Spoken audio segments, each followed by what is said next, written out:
Imagine owning a business that collects rent from tens of thousands of locations around the world. A business that keeps making money whether customers buy one burger or a million. A business sitting on billions of dollars worth of prime real estate. Now imagine that business also happens to sell fries. That's McDonald's. And that's why one of the most common beliefs about the company is completely wrong.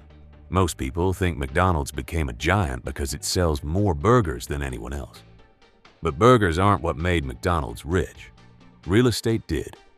In fact, some experts have argued that McDonald's is less of a restaurant company and more of a real estate empire disguised as a fast food chain.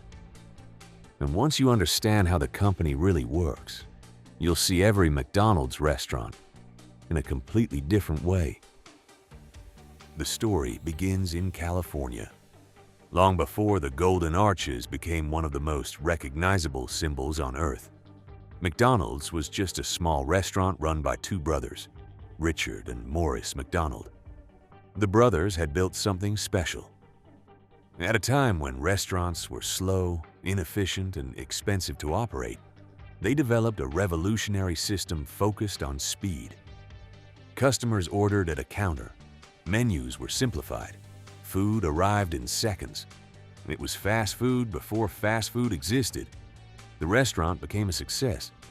But what happened next would change business history. In 1954, a struggling salesman named Ray Kroc arrived at the restaurant after noticing something unusual. The McDonald brothers had ordered several milkshake machines at once, far more than a normal restaurant would ever need. Curious, Kroc traveled to California. What he found shocked him. The place was packed. Customers lined up constantly. The system worked flawlessly. And immediately, Kroc saw something the brothers didn't. He wasn't looking at a restaurant. He was looking at a machine. A machine that could be replicated thousands of times.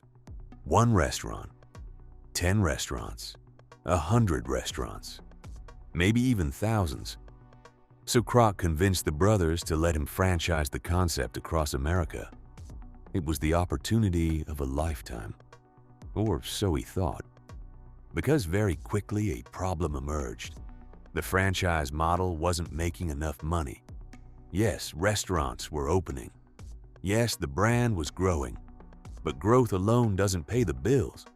Franchise owners generated revenue, but the margins were thin. The company was expanding rapidly without becoming truly wealthy. And then came the idea that changed everything. An idea so powerful that it would become the foundation of the entire McDonald's empire. Instead of simply allowing franchises to find their own locations, McDonald's started buying the land itself. Think about that for a second.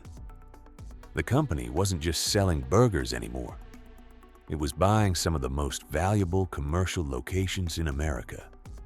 Busy intersections, prime urban corners, high traffic areas where businesses dreamed of being. Then McDonald's would lease those properties back to franchise owners. Suddenly, the game changed. The franchise paid for equipment. The franchise hired employees. The franchise dealt with customers. But every month, the franchise paid rent to McDonald's. And on top of that, they paid royalties. McDonald's was getting paid twice. Once through the franchise agreement, and again through the property itself. It was brilliant. Because while restaurant profits can fluctuate, rent keeps coming. Rain or shine, boom or recession, good month or bad month, the property still generates income. And as more locations opened, McDonald's accumulated something even more valuable than cash. Assets.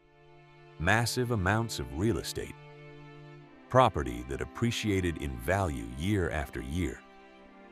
Property located in some of the busiest commercial areas in the world. This created an incredible advantage. If a franchise owner failed to meet company standards, McDonald's had leverage. After all, they owned the land. That level of control helped the company maintain consistency across thousands of locations worldwide. Over time, the strategy transformed McDonald's from a restaurant chain into something much larger. An empire built on ownership. Today, there are more than 40,000 McDonald's locations around the world. Most people see restaurants. Investors see real estate.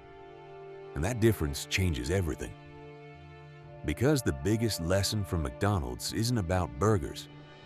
It's about understanding where the real value is created. The greatest businesses often look ordinary on the surface, but underneath they're playing a completely different game. McDonald's didn't become one of the most successful companies in history because it made the best burgers. It became one of the most successful companies in history because it found a way to turn every burger sold into a real estate opportunity. And that hidden strategy helped create one of the most powerful business models ever built. So the next time you pass a McDonald's, ask yourself, are you looking at a fast food restaurant or one of the largest real estate empires on earth? If you enjoyed this story, subscribe to Business Decoded and tell us which company we should decode next.